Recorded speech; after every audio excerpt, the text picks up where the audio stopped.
Mhm. Hello and welcome to a brand new installment of Nintendo News Report for Friday, July 13th, 2018. I am your host, Alexander Emmanuel Kulafi of Massachusetts, joining you tonight for a nice little news show. I'm joined today with a full crew. We got Donald here. Hi, Donald. Hi, I'd like to introduce S tier waifu and F tier waifu. You bought the amiibos that came out today. Yep. That's good. Was it worth the $50 Canadian? I think it was like 35, but I also had to renew my EB card too. So they're nice. They look a bit better than Callie and Marie do. Certainly Mm. Marie did. Do they do Prime pre-orders in Canada? They do, but not for Amiibo, Okay, and fair enough. it's only 10% here. Gotcha. Oh, Gotcha. That's not great. You also just heard Zach Miller from No, you're not from Canada. That's where Donald's from. You're from Alaska, Zach. Hi. similar climate, but yes. Hello. Hi. You got that accent. You have Lord. no accent. Well, yeah. If anything, I have a slightly Wisconsinian accent. Yeah. You were born and raised in Alaska? I was. Very Folks are good. from the great state of Wisconsin. And we also have Canada's very own Justin Berube. Hi. I'm not from Canada. And my The last whole name might be cast is Canadian tonight, folks. Yeah. Hey. No. Hey. I'm New Jersey. You're New Jersey. From historic New Jersey. Yeah. There's Jersey something taken grimy about that. New Jersey, the first dinosaur ever found in North America was found in New Jersey. Wait, the first dinosaur in America? Mm-hmm. That's cool. Yeah, Hadrosaurus, barely known for many good remains, but there it is. Nice. NSA Penguin OT says hello. Leave a need says I missed out on Pearl and Marine amiibo because I forgot to pre-order it and no stores near me have it in stock. I will have to find it online. I feel like you're going to be able to get a restock for that eventually. Yeah, I got mine. 20% off Gamers Club unlocked. Take that, Oh, Canada. you lucky duck. How long do you have that till? January 2020. 2020. All right, good. Yeah, I renewed in January, so I got 2 more holidays. I'm That's feeling not pretty bad. good about that. I may not have some of the multiple copies of the Gamers Club unlocked people got, I guess, before it happens, just through errors and accidentally buying more. But, I can't really complain about how far it's going to last me. Not bad. We got Darth John saying a lot of dead things and trash in Jersey. JK, I was born there. You can both be born there and not being JK. Just kidding. I've passed through New Jersey before. It seems like a fine place with fine people. I don't know. We got some what we've been playing because there's almost no news this week. Donald, tell me about Fire Emblem Heroes. Oh God, this week in Heroes has been a series of unfortunate mishaps, shall we But say? Camilla in a bikini. Yes, and that update caused some issues. There was the minor one where they left something out of a skill description. Okay, that's cool. We can deal. Then when they put out the update, there's normally a switch that gets flipped that basically says you can't go into the game until you've done the update in the App Store. Normally that gets flipped sometime during the day on Monday, our time. The update for this one didn't get flipped until after the reset Tuesday morning when that new banner started with the Bikini Camilla. Oh. So people who hadn't updated yet were going into the game, and the first thing that comes up, because it always pops up the newest banner, is a giant X. Oh. And then they went and pulled on it, and if they got one of the new beach units, that also came up as a giant X. Okay. So they figured that out about 10 minutes in. They flipped the switch, and everybody got some orbs for the screw up, and the people who got their missing units, they got the units and even more orbs. But then we found out something else today, because the update also added the ability to, if the map doesn't cost any stamina, to restart it instantly. And The skill point function in that game works at a basis of usually about 3 points a kill, but there are things you can do to double it, including playing the game on the weekend, like Friday, Saturday, because they double automatically. Oh. And every time you restart, the doubling gets reapplied to the point that you could get 768 skill points from one kill. I mean, that sounds like a feature, not a bug. Yes, but the report is that they are trying to find the cause of this because it was definitely not intended for that to happen. We don't know how long it's going to be fixed until it's going to be fixed, but it will get fixed at some point. But in the meantime, I'm just doing a lot of grinding. I was grinding a lot on the bus on the way home, just charging up people who like healers who can't really attack normally. So I don't know how the game is played, but is Bikini Camilla even a good unit? Yeah, she's pretty good stats, and she provides a nice balance because the other versions of Camilla are colored red and green, sword or magic, and then this Camilla's blue, so she gives you the full coverage. Oh, okay, nice. Don't have her yet, but there will be something coming up next week that should give me a chance to do that. Sweet. Very good. Can you beat that game yet? The story's sort of on hold right now because they've been focusing a lot on the summer units. They have some challenging maps out right now. They're the ones that don't cost anything to try now, that don't have to. That I've got most of those liked. I think the only things that I still haven't beaten are some of the you have to do 5 or 10 consecutive story mode maps in a row with a few teams, and your damage carries over. So I still have to do some of those because they have orbs.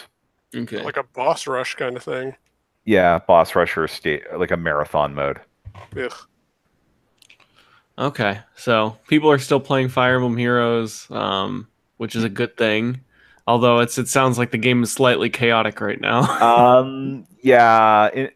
I mean, we all love the intern who's screwing this up, but we better to have the game functioning normally and not have to worry about, oh God, what are we getting orbs for this time? All right, that's cool. Justin, tell me about Donkey Kong 1981 and Fortnite. Yeah, so I've been playing more Donkey Kong. It's just this game that I've kind of gotten into a lot lately, and I've been trying to push my high score, and I think it's currently around 148,000, maybe a little more, a little less than that. And I mean, that's not the best score in the world, but for somebody who hasn't really gone pro with this, I think it's a fairly decent score. It's probably a pretty good score for damn it, Billy Mitchell. Not Billy Mitchell. It's probably a pretty good score for Billy Mitchell without a MAME. I think he might still be able to beat me without the MAME. But yeah, it's just this game. It's pretty addictive once you start getting it down, and you really do feel like you're pushing yourself to the limit to try and beat that score. And there's probably still a lot for me to learn with that game if I want to go higher. But it's really a ton of fun and an easy game to just start up and play. I really enjoy it. If anyone out there in Listenerland, Viewerland hasn't read Justin's review of Donkey Kong 81 or 80, God damn it, I can't think tonight. Donkey Kong Arcade. You should do it because you'll learn a lot. I learned so much reading that review. It was really cool. Well, thanks. I mean, I don't even know that much. I just remember a few months ago, I knew I was going on arcade, so I read into Donkey Kong a bit and tried to learn some of the strategies, and then it came out, so I was able to apply some of that. Nice. Which is cool. But yeah, it's a really fun game to try and push yourself in, and at first you're probably just going to get beat down hard, but once you start learning how things work, I recommend reading my review and then actually looking up some Donkey Kong strategies. You really start to have a new appreciation of the game and what can be done in it. It's funny to me that the first level is brutally difficult compared to the next 3 levels. Next 3 levels you can coast by. That Yeah, first level, holy crap! Yeah, I mean, If you're there's trying to get a good score. Yeah, I mean, there's some weird things with the game where you can control the barrels based on your movement and the ladders. And on the first few passes of that first level with the barrel stages, the barrels are less likely to obey your commands because I guess they thought it'd be easier that way. But once you understand that's how it works, it's actually in some ways harder than some of the later versions of it because you lose that control over guiding the barrels down to help you safely get to the top. Is Donkey Kong a perfect video game? Oh no. No. I wouldn't say it's perfect, but it's still a lot of fun, and if you can get into it. I mean, it's clearly not going to be for everyone. It's a high score attack game, and it's very repetitive in some ways. But there's like a certain, like in some ways, it's a little bit mindless once you learn it, but you still have to be very mindful of what's going on. There's a lot to pay attention to, and a lot of quick thinking, and the variety of stages keeps like it fresh as you go through it. Okay. I can't wait to play it on my flip grip. Yeah, yeah. That's. I wish I could do something with the TV where I can rotate it. Yeah, me too. Well, if you get the right mount for it, I suppose Yeah. you could do it. But yeah, probably better to just go with the handheld mode at that point. It'd be awesome. That reminds me, I should go pre-order that. Yeah, the 55-inch TV, rotate that. That'd be awesome. But yeah, I've also been playing Fortnite. I tried the new season stuff last night. I mean, I didn't do everything. They added some golf carts I guess you can drive around in. I didn't drive around in any. I killed somebody in a golf cart and destroyed the golf cart. So that actually adds like another layer of terror to the game because you could hear it. And when you know there's like people or a group of people in a golf cart coming up, they're going to be coming up on you fast probably. So you might just want to hide, or you're going to have to react quickly because it's just weird how you can hear it and you know like somebody could like quickly be up on top of you, which wasn't the case before. And they also have these warp points where you can like hop into these warps and they drop you off in the air, and that can really help you get past the storm as it closes in. And it just adds another layer of strategy to the whole thing. And there's a lot of new updated areas, and I've noticed that's causing people to go places they normally wouldn't before, for the most part. And it's just making the game more competitive and difficult. So just this like updates made it the whole experience a lot fresher. It's like a nice shot in the arm to that game. That's cool. That's very good. And so you're finally one of those millennials. You got hit with the Fortnite bug. I've always been a millennial. I'm one of the early millennials, but a millennial. Yeah, I'm a '90s kid. It's no big deal. I was born in '94. I don't count. All right, we got Zach. You have been playing 3 video games this week. Yeah, I'll hit them all quickly. The first game I've been reviewing is a Switch game called Anima Gate of Memories, and the review code also came with its sequel, which I don't remember the name of because I haven't started it. The Nameless Chronicles, I think. There you go, the Nameless Chronicles. This was another Kickstarted game, and these are becoming surprisingly common on Switch. It's kind of a character action game where you flip between 2 characters. You're running around very large environments. It's pretty on a TV, but it looks very generic. The voice acting is atrocious. The gameplay is good. It's a pretty good combat system with some interesting wrinkles, but I don't know. It's not real exciting. It's very generic. And what was I going to say about it? No, that's about it. It's generic. It never tells you where you're supposed to go or what to do. So there's all these enormous interconnected areas. And you just kind of wander around one until you get to a cinematic and you think, oh, maybe this is the way I'm supposed to go. But there's no wayfinding, which is bothersome. So that's that. I got my Xbox One, and I got Rare Replay immediately. The first thing I started was Banjo-Kazooie HD, because I haven't played Banjo-Kazooie in like 20 years. And it's not bad. It's pretty good for a Mario 64 clone. It's not as elegant as Mario 64, and I dare say that anytime you have to swim, it's a worse game than Mario 64. But I like it overall. It's very charming. Have you played Tui at all, or? I've never played Tui, actually. So, my thoughts are Banjo-Kazooie is a fun game, but Tui gives me the same feeling as DK64, and they went too big with it. Oh, no. Yeah. I think it's actually other started to DK64. wonder if Donkey Kong 64 was made with one of these engines. Because Wouldn't surprise me because there's a lot of the same sound effects, and just the character modeling looks very similar. Donkey Kong 64 is trash. It is a trash game. Thank you. Yeah, it's Thank just you, Zach. god awful.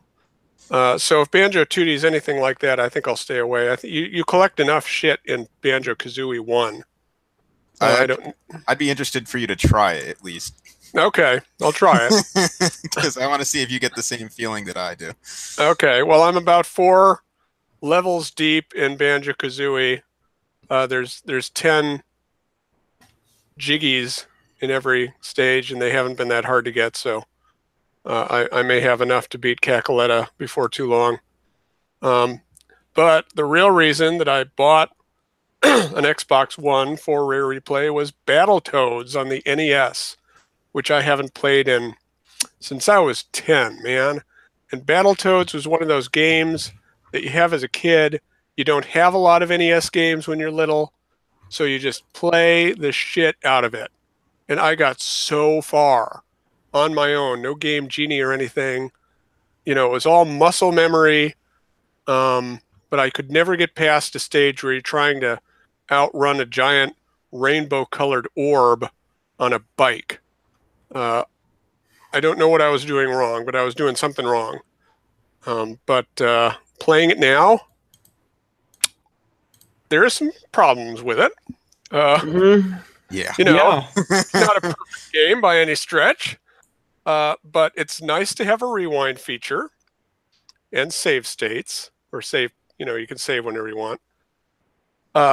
It's doing things that a lot of NES games were not doing, which I like graphically. But that is a punitive, unfairly hard, we never intended for this to be beaten by anybody kind of game. Yeah, it's real brutal. And then one of the weird things is when you play 2-player, it's even harder. Oh, really? Yeah, because you can hit each other. Oh, really? Yeah. And I think You if can't turn that off? No. It's even harder with 2 people, man. And I think there's a late game level that may not be possible because the second player dies immediately. Really? Yeah. This is great. that I wasn't aware of, but just playing that game, and I actually challenged my sister to push herself far in that because she spent probably 5 years of her life trying to beat the original Ninja Turtles on NES, and then did it and got Oh so my good she was able God. to. She got so good she could beat it with 1 turtle. Oh my God. Yeah, but then I'm like, she's like, yeah, I need another hard game to play. I'm like, all right, Battletoads, and she gave up on that after a while. She got pretty far, and just watching it all, it was very brutal because Battletoads is a strange game where almost every level is a completely different game. Yes, exactly. So, And half of them are vehicle stages. yeah, there's vehicle stages, and then there's like the first stage. It starts out where you can like move up and down on a different plane, kind of like Right. Ninja Turtles 2. It's like a beat 'em up. But then there's other stages where it's like a side scroller instead, and then it's like the rules change every level, Every So- stage. and it's just very bizarre. And each stage is like completely different in length. There's no consistency at all. There was a surfing stage that I did the other night that was maybe 2 minutes long when you don't count the very cheap boss fight. But then the snow level, the ice level, is like 25 minutes long.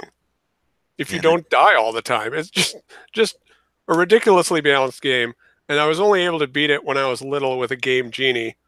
And I seem to recall that last level being like, fuck you, kind of angering. They all are. My sister got to Yeah, they all are. But snake level and like I'm at the snake level right now. That shit is tight. I mean, it's awful. It's awful because you can't see what's around you. Yeah, basically, for what's going on is a bunch of snakes are popping out of the walls, and these are like platforms you have to jump on, but you have to like basically memorize the correct pattern on where you have to jump. Yeah, and there's spikes everywhere that'll kill you instantly. It's insane, and the thing that really makes this game would be manageable if it just gave you unlimited continues. That's true. You don't. You only have a certain number of continues. I think maybe 3. Yeah, 3, and you have 5 lives. That's the most you can get. Yeah, if this is one of those games where like one line of code would probably make it a lot better. Where it's like, yeah, that game was brutal, but at least you got unlimited continues. Yeah.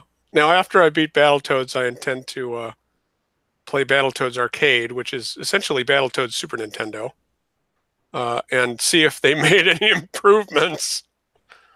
I think that's the only Battletoads I've played. So. Oh, really? Yeah, I don't think I've played any of the other ones. Wow. Well, there aren't that many. No. Battletoads and Double Dragon on NES, pretty good. I wanted to try that. Isn't that also on Super Nintendo? Probably. Yeah, I think so. I think it's one of those games. Yeah. But Battletoads, I bought, can't believe I'm saying this, I bought an Xbox One for Battletoads, and I'm finding that I enjoy it, but I'm glad I don't have to play it pure on an NES. So are you going to get in for the 2019 Battletoads? It'll be like Justin said. I mean, we'll see what that game is, because if it's like every stage is completely different, I don't think I will. But if it's like a 3D character action game like Bayonetta or Darksiders, then maybe I could do something like that. They explicitly said it was a 2.5D game or 2.5D game, so I don't think you're going to be that lucky. It's gonna be like the NES game. It's going to be hard though. It can't be as hard as that. They're going to make it more fair. Well, I do intend to get the like next time it's on a flash sale, the complete version of Killer Instinct, just so I can play with some Battletoads. By the way, Killer Instinct Gold, not very good. I suppose I'm kind of lucky that my copy no longer worked. Oh, on N64? Yeah. Yeah. It's a rough game. That is rough. We got a question in the chat from TRBR. Y'all got Octopath? I didn't. Not gonna. No? I think Justin got enough copies for all of us, though. Yeah, I got a few. That's true. I could just send them around. Yeah, I think I ordered too many of those collector's editions by accident, and I thought I canceled all but one, but no. When I came home from work today, there's just like a pile, and I'm like, uh-oh. So I ended up with 3 of them. I've already returned one. I'm in the process of returning the other, so I'll be left with one when it's all said and done. Yeah. You haven't played it yet? No. I think I'm the only person in the world who doesn't like the graphical style. Okay. Sounds like the demo did set it in the really dullest city in the game, so hopefully that'll smooth out. Yeah, I've got a copy on the way, but it's Amazon in Canada, so. Yeah, I got all the Nintendo goods today. So I got the Captain Toads, the Amiibo, the charging stand. I am super tempted by Captain Toad, even though I could just turn on my Wii U and beat it that way. Yeah, but do you want to do that? No, because that would involve that would involve booting up the Wii U. Yeah, exactly. Although I've had the wicked urge to play Tokyo Mirage Sessions again recently. Oh, really? Yeah. I would be surprised if that did not come to Switch. I really would. I would be, just because the original tanked so hard. I know that, but I feel like they could find a real audience for it on Switch. I mean, the Wii U base was terrible to begin with. Did that game use the gamepad a lot? So that's my only concern. Oh, really? Yeah, like all the cell phone stuff in that game is done on the gamepad, whereas the game itself is on the TV. That sucks. TRBR points out the second demo lets you pick any starting area. Yeah, reviews came out for it. Neil has his review on NintendoWorldReport.com. It sounds like it's like a what did he call it? Some kind of TV show. An anthology TV An series. anthology TV series where It's the like, Black Mirror of JRPGs. It's like 8 5-hour stories that intertwine rather than it just being one story, it seems like. Well, I read somewhere that you don't get everyone together until like the last few hours of the game. Yeah, I guess so. That's not. But they're also really separate. It's I'm interested. This seems like one of those JRPGs where it won't necessarily review. Well, it actually did review quite well. Where some people will hate on it, but if you're one of those people who gets into it, you'll probably really, really get into it. Leavenede recommends Captain Toad on 3DS. He also says he's really looking forward to WarioWare Gold, as is Chariot Goblin. Oh yeah, where's that demo? Darn it! Yeah, Europeans have the demo as of last week. We don't have no WarioWare demo.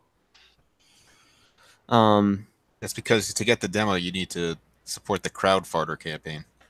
Yeah. Now that is a callback. What game was that a callback to? Game & Wario. Game & Wario, I thought so. Now, but they did reference the Crowdfarter in a more recent video. I forget. There's like a Nintendo person like checking their emails or something, and it said something like Crowdfarter update if you zoomed in on their screen. Leavenede, yeah. He's gonna buy Captain Toad again when he finishes Sushi Striker. Captain Toad on 3DS looks amazing. Yeah. So it seems like we should be playing Octopath Traveler. We'll see if I actually decide to get it. I have too much on my plate right now because I still got Wolfenstein to play, but also I went to my local library and I picked up Paper Mario Color Splash on the Wii U, a game I never played. Why would you do that? Because in my memory, Sticker Star is not that bad of a game. Okay. Wow. I don't remember it being a great game, and I remember being disappointed, but I remember it still kind of feeling like Paper Mario, more than Super Paper Mario felt like a Paper Mario. Being disappointed, but what did you say? Disappointed, but not quite that bad? Probably. I think you just described the Paper Mario series. Not the first two, Zach. Oh, yeah. The second Paper Mario is amazing. All right, I might say a masterpiece. No, it's probably in my top 10 GameCube, easily. Good Lord. Maybe it's the top one. No. Yeah, so I've been playing some Paper Mario Color Splash. I played it for an hour over the last 2 weeks before I had to bring it back. You like it? I mean, I only played an hour before I brought it back. Oh, I see. I thought maybe you ran out of time from the library or something. To me, so far, I mean, I can just pick it up from the library. Again, it's very close by, but I was running out, and I was like, I don't necessarily know I'll get back to this immediately, so I'll just return it in case the next kid wants to play it. But it almost reminds me of the Paper Mario Sticker Star, like that sort of pretending to be a JRPG gameplay, but it goes even further down the adventure game rabbit hole where you're talking to characters, solving their problems constantly.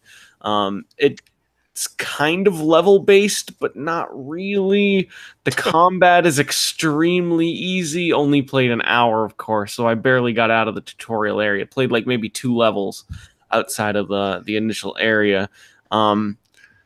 It's kind of funny. Like, it kind of felt like Paper Mario style humor, but there were just a bunch of toads and Shy Guys. And I don't know. The combat reminded me of Sticker Star, not in a good way, but almost worse.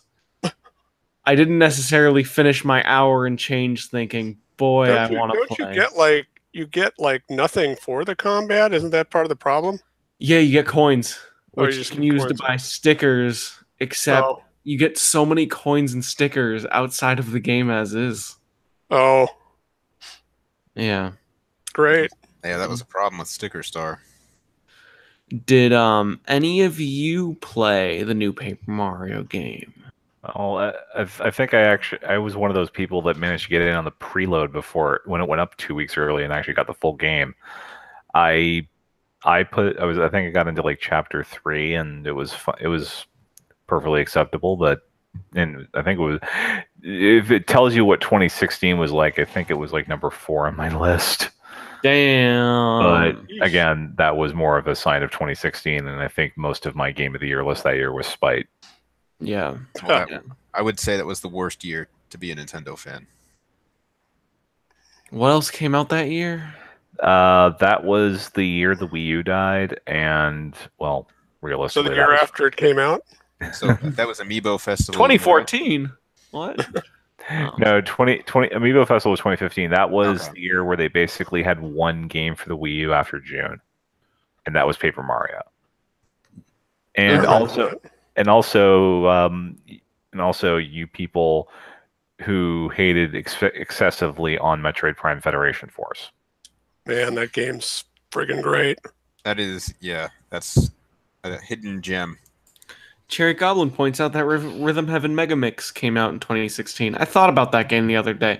Some people say it's the weakest in the series, but as the only Rhythm Heaven game I've played, I actually had a really good time with it. No, it's definitely Great. better than the DS version.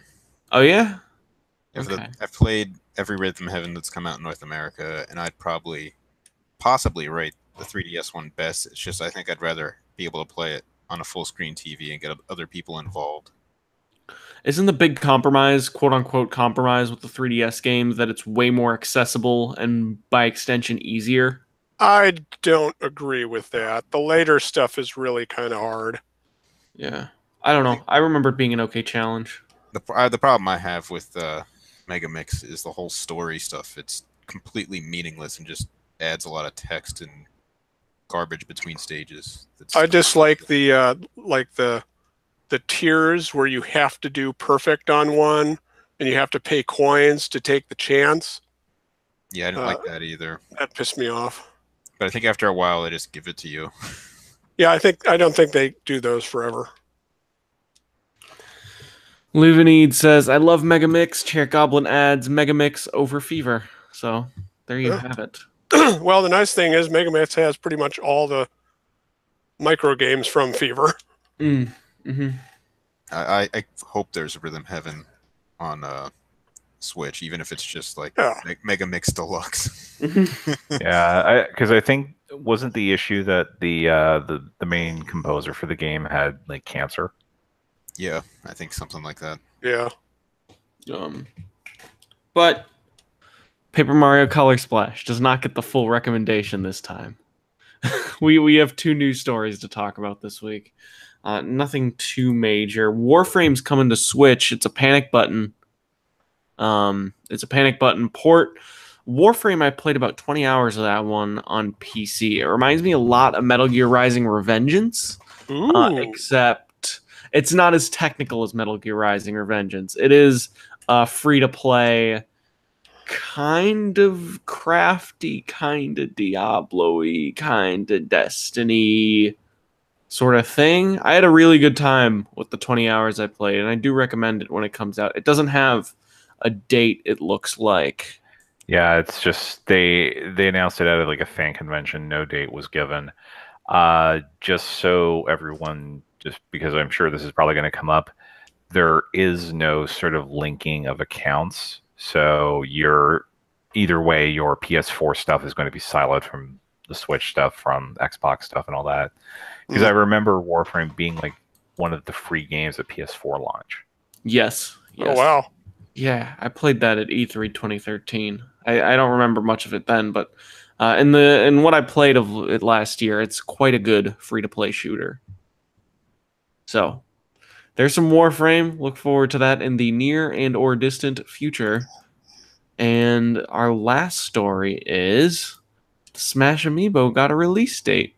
Ridley's coming out December 7th. Inkling's coming out December 7th. And it's just the girl, Inkling? Yeah, just the girl for now. And also Wolf is going to come out on the 7th as well.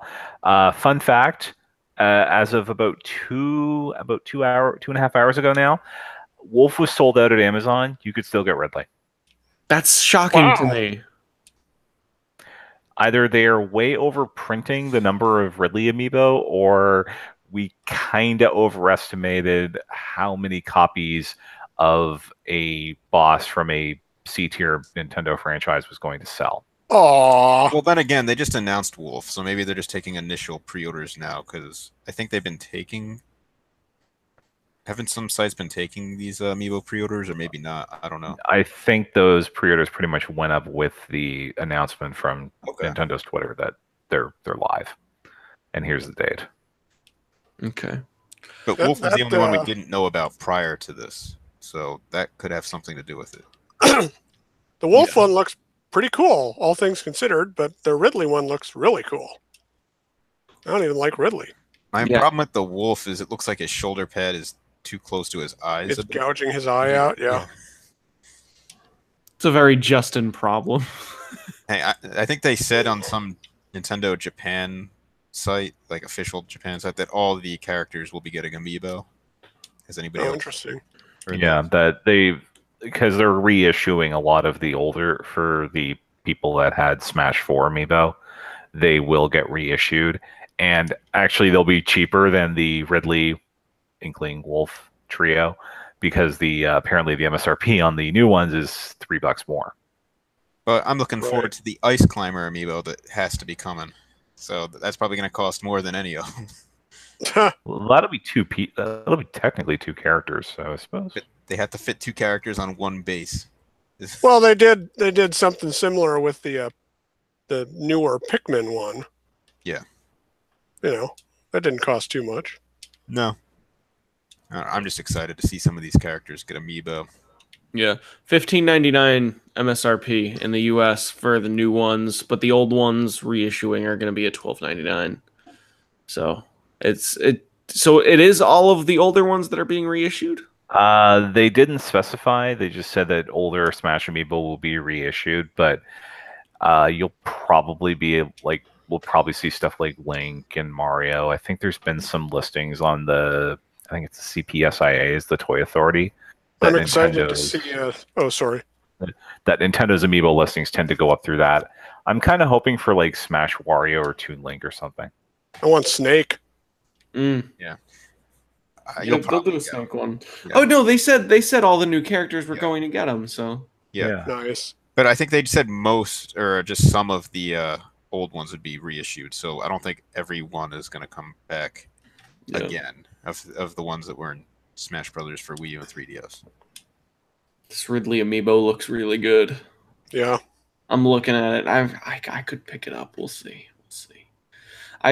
Ridley's way more intimidating than Bowser. Yes, he is. Yeah, it's not amiibo related, but I know First for Figures is working on a Meta Ridley statue, and that's really it's going to be massive. Have they sold out of their R-Wings yet, or has John not been able to buy them all? Last time I checked, they still had some R-Wings in stock. I was just checking for John, because I'm like, I wonder if John could get one of these. But, yeah, the R-Wing's pretty cool, but I think Ridley's going to dwarf that thing. Yeah. Chariot purports that Wolf is more recognizable than Ridley, which is probably true. That's true. They're probably comparable. Maybe not. I guess lots of people play Metroid, but how many people beat Metroid? And Wolf has a personality, which Ridley is just like a force of nature. And Wolf has been in Smash Brothers before. Yeah, which means that like maybe people never played Earthbound, but they still know who Ness is because of Smash Bros. But Ridley's been a boss character in Smash Brothers.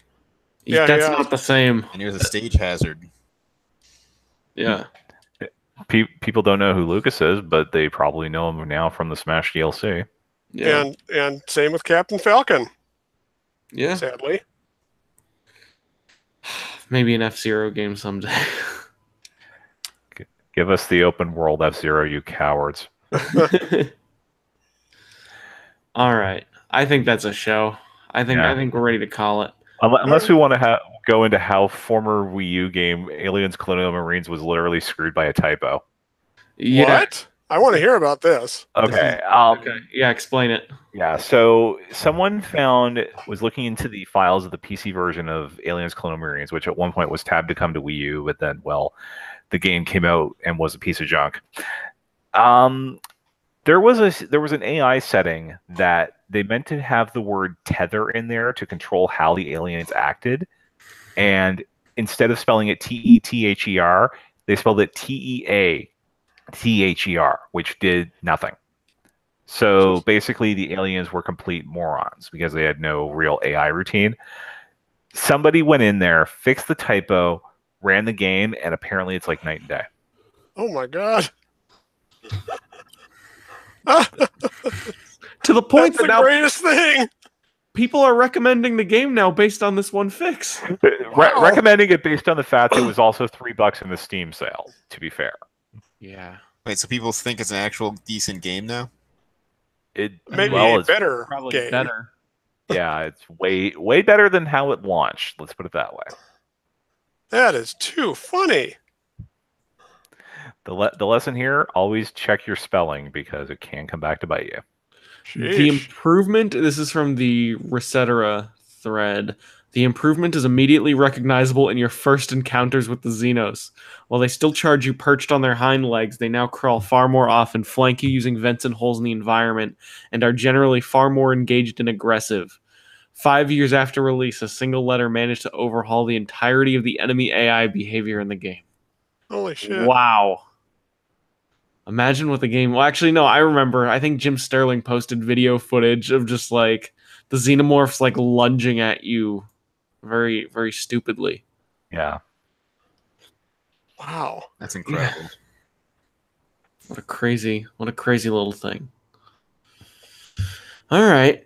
Well, I think that's a show. That's a fine note to end on. Feel free to check us out on iTunes. Review us, Nintendo News Report. I will read it on the show regardless of what it is, good or bad. You should go to Nintendo World Report TV and watch us live on the YouTube. We tweet it out from @Nintendo NWR. Is it Nintendo _NWR? Yeah, Nintendo _NWR. Gotcha. And then check us out on Nintendo World Report. There are lots of reviews there. Check us out on Patreon, patreon.com/NWR. We also all have Twitter handles.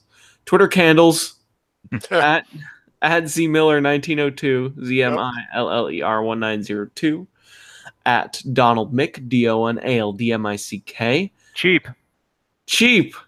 And at King Nintendo Fan, KING Nintendo FAN. I'm, of course, at Kulafi A, at CULAFIA. Somehow, after the Twitter bot purge, I actually went up a few followers. And join our Discord, too. Click chat at the top of NintendoWorldReport.com. There you go. All right. Have a wonderful night. Take care. Stay safe. Bye. Bye-bye. Bye. Good night.